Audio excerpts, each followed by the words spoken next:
Écosystème Savannah, ou Écosystème Savane en français, est un jeu pour 1 à 6 joueurs à partir de 8 ans pour des parties d'environ 20 minutes. Donc là, c'est la version anglaise. Le jeu sort en français en novembre 2024. Juste la couverture qui sera différente, je crois. Je sais pas s'ils ont changé aussi les illustrations des cartes. Vous verrez bien, mais je pense que la mécanique, ça va rester la même. Donc si vous connaissez déjà écosystème forêt ou écosystème océan, ben, vous allez être en terrain connu. C'est exactement le même principe. C'est juste le système de scoring qui va changer. Donc je vous explique tout ça rapidement. Écosystème Savane, c'est un jeu de draft et de construction de tableaux. Donc le draft, c'est en gros, vous allez récupérer une main de cartes en début de la partie. Vous allez à chaque fois sélectionner une carte pour vous et passer tout le tas à votre voisin, donc de gauche une première fois, puis de droite, je vais vous expliquer. Vous récupérez donc une nouvelle main de cartes, vous allez sélectionner une nouvelle carte, et ainsi de suite. Et le but du jeu, ça va être de construire un tableau de cartes devant vous, de 5 colonnes par 4 lignes, donc 20 cartes au total. Pour la mise en place, il n'y a pas grand chose à faire, hein. Vous allez tout simplement mélanger le gros tas de cartes avec toutes les cartes, et distribuer 11 cartes à chaque joueur. Et ensuite, chaque joueur va devoir donc regarder sa main de carte, sélectionner une de ses cartes et la poser face cachée devant lui. Donc tout le monde fait ça en même temps. Une fois que tout le monde a récupéré sa carte, on passe le tas à son voisin de gauche pour la première manche. Et les joueurs révèlent tous en même temps la carte qu'ils ont sélectionnée. La première carte qu'on va poser dans son tableau, on la met où on veut, il n'y a pas de problème. À partir du moment où on aura posé une carte, les cartes suivantes qu'on va sélectionner exactement de la même façon, donc on récupère la même carte de notre voisin de droite, on a du coup une main de 10 cartes, on choisit une nouvelle carte, on la met face cachée devant nous, on passe le tas à son voisin, on révèle la carte. La nouvelle carte révélée, elle devra être placée adjacente, orthogonalement, à la première carte qu'on a placée. Et cette règle, elle va s'appliquer pour tous les autres tours, c'est-à-dire chaque fois qu'on récupère une nouvelle carte, on devra la placer adjacente orthogonalement à une carte déjà placée. Et tout ça en respectant le cadre donc de 5 colonnes et 4 lignes. Donc vous pouvez commencer par placer votre première carte en bas à gauche, et ensuite vous agrandissez comme vous voulez, vous pouvez la placer au centre, faites comme vous voulez, mais il faut respecter cette règle, et de poser des cartes toujours adjacentes à des cartes existantes, et ne pas déplacer ce cadre. Donc on va faire ça 10 fois, avec la première main de 11 cartes de début. La dernière carte du coup sera défaussée, donc on aura tous 10 cartes positionnées sur notre tableau pour cette première manche. Et ensuite, tout simplement, on va reprendre le tas de cartes, remélanger tout, et redistribuer 11 cartes à chaque joueur. Et on va recommencer exactement les mêmes étapes, mais cette fois-ci, on fera tourner les cartes dans l'autre sens, donc vers la droite. Et on continuera à construire notre tableau jusqu'à avoir au total 20 cartes. Tous les joueurs auront un tableau de 20 cartes devant eux. La mécanique de jeu est donc très simple, hein. On draft des cartes, on les pose, on construit un tableau. Là où ça devient beaucoup plus compliqué, c'est qu'évidemment les cartes, on va pas les poser au hasard n'importe comment. Elles vont toutes avoir des liens les unes avec les autres qui vont nous faire marquer plus ou moins de points en fonction de comment on les aura positionnées. Et donc ça va être indiqué sur l'aide de jeu qui est ici, qui sera en plusieurs exemplaires dans la boîte que vous pourrez donner à chaque joueur. Et il va falloir essayer de marquer un maximum de points en tenant compte de toutes les contraintes de ces cartes et des interactions qu'elles ont les unes avec les autres. Ce jeu-là, je vous dis, fait partie d'une gamme de jeux qui s'appelle écosystème. Donc il y a eu un écosystème forêt, un écosystème océan un poil plus compliqué. Celui-là, c'est donc le 3e de la gamme. Il est encore un cran au-dessus parce que il va prendre en compte un système de chaîne alimentaire et le scoring des cartes va se faire dans un ordre bien précis. Et il va y avoir des animaux qui vont pouvoir se faire manger, et ensuite il y aura d'autres animaux qui vont venir manger les restes, donc les charognards.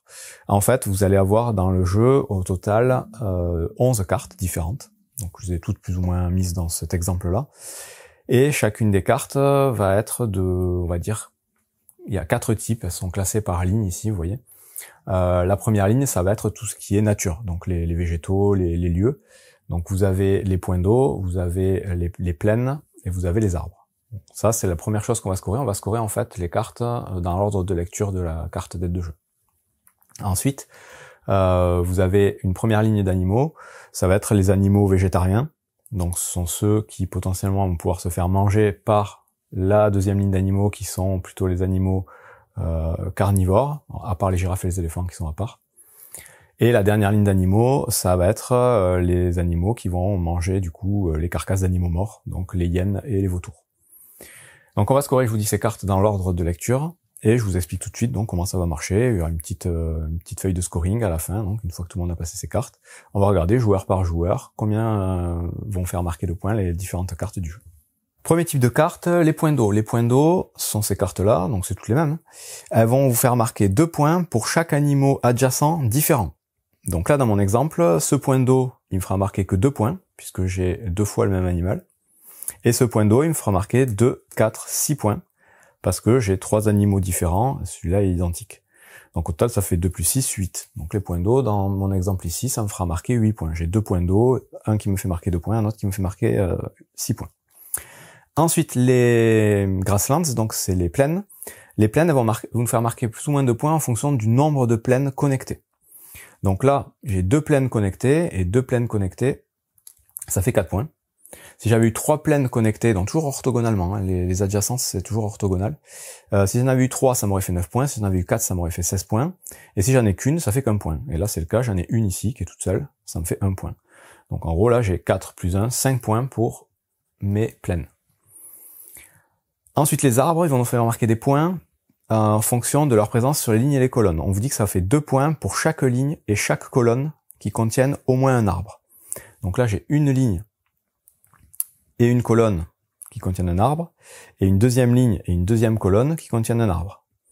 Donc ça me fait 2, 4, 6, 8 points. 8 points pour les arbres.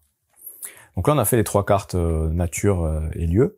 Ensuite on passe aux animaux. Donc le premier animal à prendre en compte c'est la gazelle. La gazelle, on vous dit que c'est 2 points par gazelle, tout simplement. Donc là j'ai ici 2 gazelles, donc ça me fait 2, 4 points. Et parmi tous les joueurs, le joueur qui aura le plus de gazelles marquera 5 points supplémentaires, et le second joueur à avoir le plus de gazelles marquera 2 points supplémentaires. En cas d'égalité pour la première place, tous les joueurs marqueront 5 points, mais la deuxième place ne sera pas attribuée. Et en cas d'égalité pour la deuxième place, tous les joueurs marqueront 2 points, et ce sera parfait. Du coup, là, dans mon exemple, j'ai 2 gazelles, donc ça me fait 2, 4 points. On va dire que j'ai la deuxième majorité, ça me fait 4 points, plus 2, ça me fait 6 points. Les zèbres, ils vont faire marquer tout simplement 3 points s'ils sont adjacents à des prairies. Donc là, j'ai un zèbre adjacent à une prairie, ça fait 3 points, et un autre zèbre adjacent à une prairie, ça fait 3 points supplémentaires, ça fait 6 points. Si le zèbre n'avait pas été adjacent à une prairie, il aurait marqué 0 points. Donc là, j'ai 6 points pour mes zèbres. Les girafes, elles font marquer 5 points si elles sont adjacentes à au moins un arbre. Donc là, j'ai une girafe adjacente à un arbre, elle fait 5 points, et j'en ai une deuxième ici, ça fait 5 points supplémentaires. Si j'avais eu une troisième girafe adjacente à un même arbre, elle aurait fait aussi 5 points.